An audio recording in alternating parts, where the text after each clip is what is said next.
তো যদি কোনোবা ষ্টুডেণ্টে নিজৰ ইনষ্টিটিউচনৰ ৰুল ৰেগুলেশ্যনসমূহ মানি নচলে তেন্তে সেই ষ্টুডেণ্টজনৰ এই আঁচনিৰ সুবিধা পাইছে সেই আঁচনিৰ সুবিধাটো বাতিল কৰি দিয়া হ'ব। নমস্কাৰ বন্ধু বান্ধৱীসকল, কি খবৰ আপোনালোকৰ? তো আপোনালোকক মোৰ ইউটিউব চেনেল পৰুৱাছ টিপছ এণ্ড ব্লগছলৈ পুনৰবাৰ স্বাগতম জনাইছোঁ।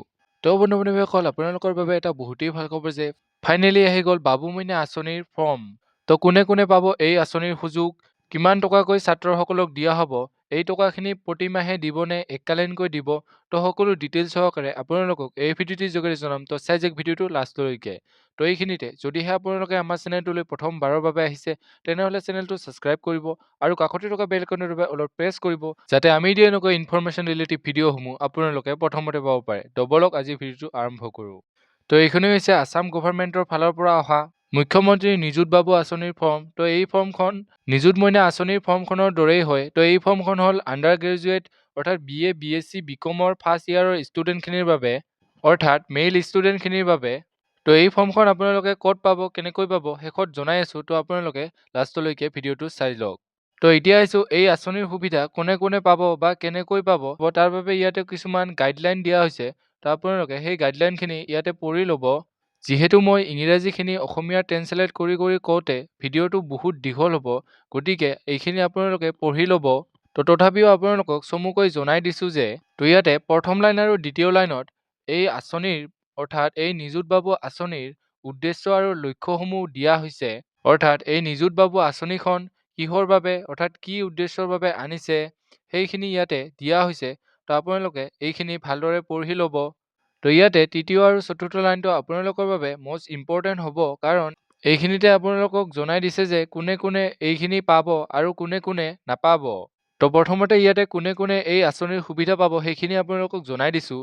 তো ইয়াতে কৈছে financial assistance shall be provided in eligible male students domiciled in Assam who are enrolled in undergraduate first year and postgraduate first year in government and provincialist educational institution excluding private educational institution and self-finance course belonging to families with annual income less than 4 lakh. The incentive shall be provided only to regular students. No error amount shall be admissible. তো এই আঁচনিৰ সুবিধা সেইসকল ষ্টুডেণ্টেহে পাব যিসকলৰ ফেমিলিৰ annual income 4 লাখতকৈ কম আৰু সেই ষ্টুডেণ্টজন অসমৰ বাসিন্দা হয় আৰু সি আণ্ডাৰ গ্ৰেজুৱেট বা পষ্ট গ্ৰেজুৱেটৰ ফাৰ্ষ্ট ইয়াৰৰ ষ্টুডেণ্ট হয় আৰু সি ৰেগুলাৰ ষ্টুডেণ্ট হয়। তো এই আঁচনিৰ সুবিধা কোনো প্ৰাইভেট কলেজ বা স্কুলৰ ষ্টুডেণ্টে নেপায়।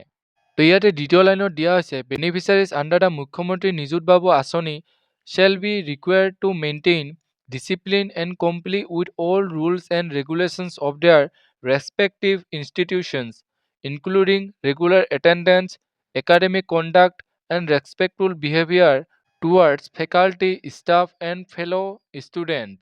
তো এই আঁচনিৰ সুযোগ লোৱা ষ্টুডেণ্টখিনিয়ে এই নীতি নিয়মখিনি মানি চলিব লাগিব। Any violation of institutional rules, including misconduct, indiscipline, cheating, ragging, vandalism, or any other unexpected behavior shall result in withdrawal of benefits under the same. তো যদি কোনোবা ষ্টুডেণ্টে নিজৰ ইনষ্টিটিউচনৰ ৰুল ৰেগুলেশ্যনসমূহ মানি নচলে তেন্তে সেই ষ্টুডেণ্টজনৰ এই আঁচনিৰ সুবিধা পাইছে সেই আঁচনিৰ সুবিধাটো বাতিল কৰি দিয়া হ'ব। তো ইয়াতে ইয়াৰ ইলিজিবিলিটি ক্ৰাইটেৰিয়াসমূহ দিয়া হৈছে। তো যদিহে কোনোবা ষ্টুডেণ্টৰ ফেমিলিৰ এনুৱেল ইনকাম 4 লাখতকৈ বেছি সেইখিনি ষ্টুডেণ্টে ইয়াৰ সুবিধা নাপাব। তো ইয়াতে সেইসকল ষ্টুডেণ্টেহে এই আঁচনিৰ সুবিধা পাব যিসকল ষ্টুডেণ্টে কোনো ড্ৰপ নিদিয়াকৈ regularly under graduate first year বা পষ্ট গ্ৰেজুৱেট ফাৰ্ষ্ট ইয়াৰত নামভৰ্তি কৰিছে। তো ইয়াতে আণ্ডাৰ গ্ৰেজুৱেটৰ মেইল ষ্টুডেণ্টে যদিহে কোনোবাই বিয়া পাতিছে তেন্তে এই আঁচনিৰ সুবিধা নাপায়। লগতে যদিহে কোনোবা ষ্টুডেণ্টে বাণীকান্ত কাকতি মেৰিট এৱাৰ্ড বা স্কুটাৰ লাভ কৰিছে তো সেইসকল ষ্টুডেণ্টেও এই আঁচনিৰ সুবিধা নেপায়। আৰু লগতে যিসকল ষ্টুডেণ্টে জীৱন প্ৰেৰণা আঁচনিৰ সুবিধাও লাভ কৰিছে সেইসকল ষ্টুডেণ্টেও এই আঁচনিৰ সুবিধা নেপায়। তো এতিয়া আহিছোঁ ইয়াৰ কিমান টকাকৈ দিয়া হ'ব। তো ইয়াতে প্ৰতিমাহে 1000 টকাকৈ দিয়া হ'ব আৰু এইখিনি এটা বছৰত 10 মাহকৈ দিয়া হ'ব আৰু টোটেল দিয়া হ'ব 10,000 টকা প্ৰতি বছৰত। আৰু লগতে পষ্ট গ্ৰেজুৱেটৰ ফাৰ্ষ্ট ইয়াৰৰ ষ্টুডেণ্টসকলক 2000কৈ পাৰ মান্থ দিয়া হ'ব আৰু এইখিনি দিয়া হ'ব 10 মাহলৈকে আৰু ইয়াতে প্ৰতি বছৰত দিয়া হ'ব 20,000 টকাকৈ। তো ইয়াতে গৰমৰ বন্ধৰ বাবে এমাহ আৰু অন্যান্য বন্ধৰ বাবে এমাহ যিহেতু ইনষ্টিটিউশ্যন বন্ধ থাকে সেইকাৰণে ইয়াতে 2 মাহ এই আঁচনিৰ টকা দিয়া নহ'ব। তো ইয়াতে মুড অফ এপ্লিকেশ্যনসমূহ দিয়া হৈছে। তো ইয়াতে কেনেকৈ এপ্লাই কৰিব, কাৰ দ্বাৰা এপ্লাই কৰিব, তো সকলো ডিটেইলছ সহকাৰে আপোনালোকক অন্য এটা ভিডিঅ'ৰ যোগে জনাই দিম। তো আপোনালোকে চেনেলটো ছাবস্ক্ৰাইব কৰি থ'ব। তো এইখিনি আছিল আজি ভিডিঅ'। তো যদি ভিডিঅ'টো চাই ভাল পালে তেনেহ'লে লাইক কৰিব, কমেণ্ট কৰিব, বন্ধু বান্ধৱীসকলৰ লগত ভিডিঅ'টো শ্বেয়াৰ কৰিব যাতে তেওঁলোকে ইনফৰমেশ্যনটো পাব পাৰে। তো আজিলৈ ইমানেই। জয় হিন্দ, জয় আই অসম।